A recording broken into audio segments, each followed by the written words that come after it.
Hello बच्चों, let's see this question. Draw the diagram for the galvanic cell which represents the following chemical reaction, that is zinc react with copper sulfate and form copper and zinc sulfate. Write the reaction occurring at each electrode.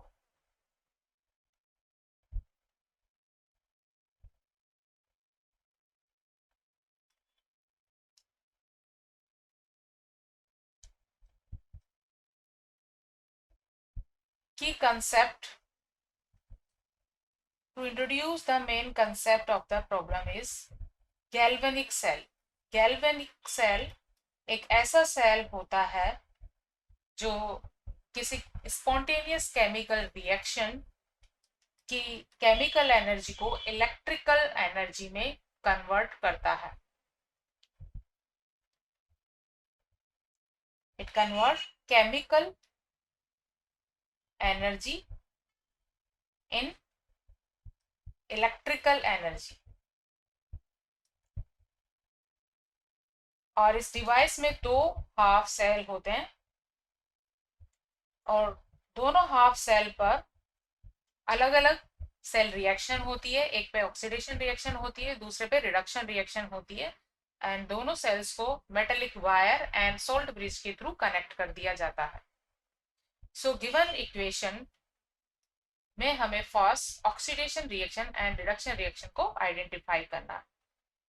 सो ये zinc की reaction होती है copper sulphate से and form होता है copper and zinc sulphate.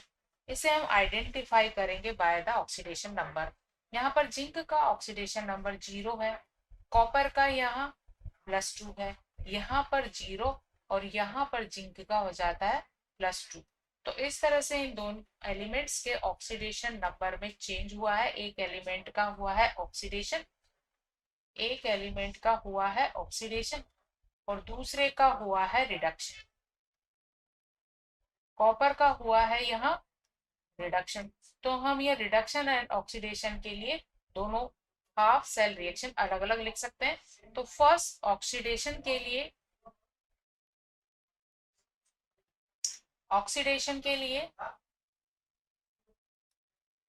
Zinc का यहाँ हुआ है ऑक्सीडेशन.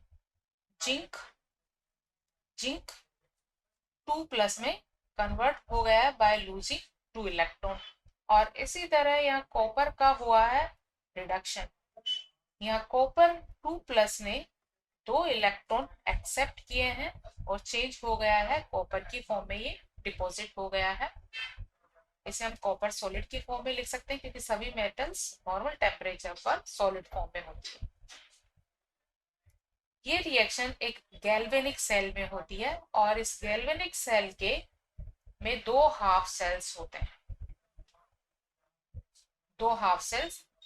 और इन हाफ सेल्स में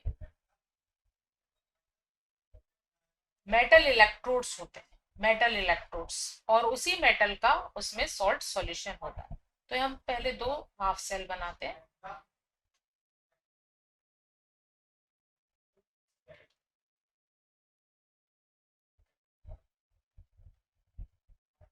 ये एक बीकर है और इस बीकर में हमने एक मेटेलिक रोड लिया है.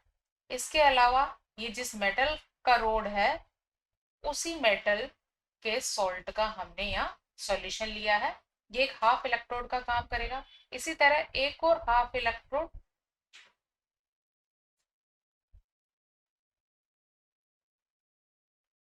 इसके लिए हमने बीकर में एक मेटेलिक रोड डिप कर दी है और उसी मेटल के सॉल्ट का सॉल्यूशन हमने यहाँ लिया है.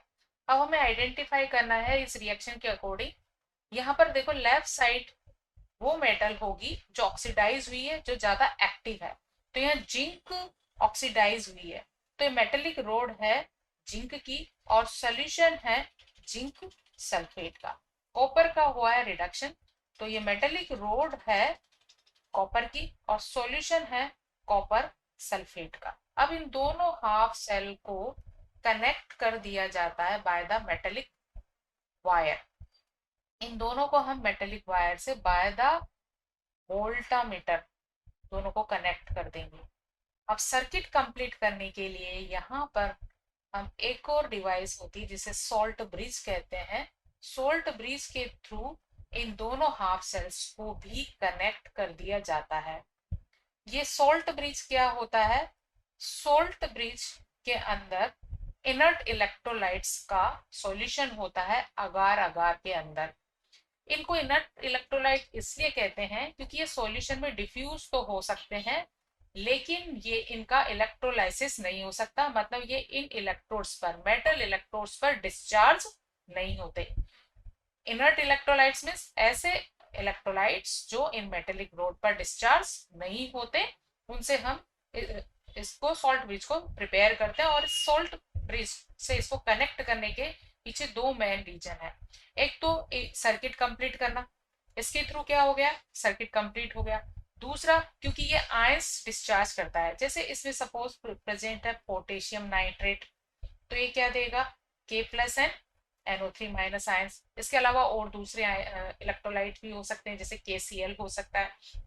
तो क्या होगा कि कैटायन उस साइड मूव करेगा जहां पर पॉजिटिव चार्ज की कमी हो गई है, और एनायन उस साइड डिस्चार्ज होगा जहां नेगेटिव चार्ज की कमी हो गई है। तो यहाँ क्या होता है कि जिंक कॉपर से ज्यादा रिएक्टिव मेटल है। ये जिंक यहाँ पर दो इलेक्ट्रॉन्स को लूज करेगा, जो कि मेटेलिक रोड पे ही रह जाएगा, और जिंक सेल्फ चला जाएगा जिंक 2+ की फॉर्म में इस सॉल्यूशन में। तो यहाँ क्या बढ़ा, पॉजिटिव चार्ज बढ़ा।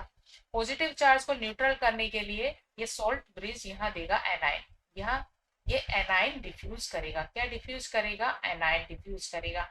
अब इसी तरह यहाँ क्या होता है कि कॉपर 2+ यहाँ जब जाता है तो दो इलेक्ट्रॉन एक्सेप्ट करता है और कॉपर में रिड्यूस हो जाता है। तो इस तरह यहाँ पॉजिटिव चार्ज की कमी हो जाती है, तो यहाँ से ये डिफ्यूज करता है कैटायंस को, जिससे ओवरऑल ये जो हाफ सेल्स हैं वो न्यूट्रल बने रहे और रिएक्शन चलती रहे, स्टॉप ना हो। सो इस तरह से गैल्वेनिक सेल में इस जिंक रोड पर जो इलेक्ट्रॉन लूज हुए थे, ये इलेक्ट्रॉन इस तरह से मूव करते हुए इस कॉपर इलेक्ट्रोड पर जाते हैं, और यहाँ पर कॉपर 2+ इनको एक्सेप्ट करके यहाँ पर ये इलेक्ट्रोलाइज हो जाते हैं, डिपॉजिट हो जाते हैं। तो क्योंकि ये इलेक्ट्रॉन लूज हुए हैं तो यहाँ पर नेगेटिव चार्ज डेवलप होता है और यहाँ पर पॉजिटिव चार्ज डेवलप होता है। जहां पर ऑक्सीडेशन होता है, जहां ऑक्सीडेशन होता है उसको कहते हैं एनोड। जहां ऑक्सीडेशन होगा उस हाफ सेल को कहेंगे एनोड, और इस पर चार्ज कैसा होगा, negative.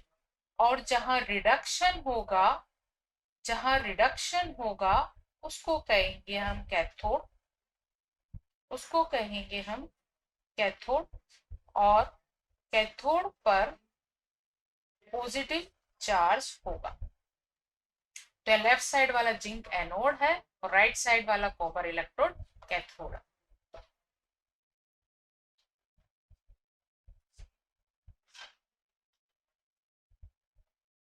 So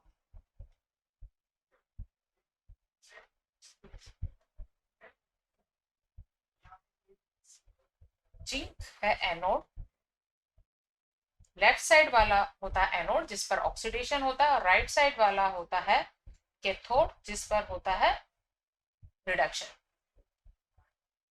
hope you understood it well. Best of luck.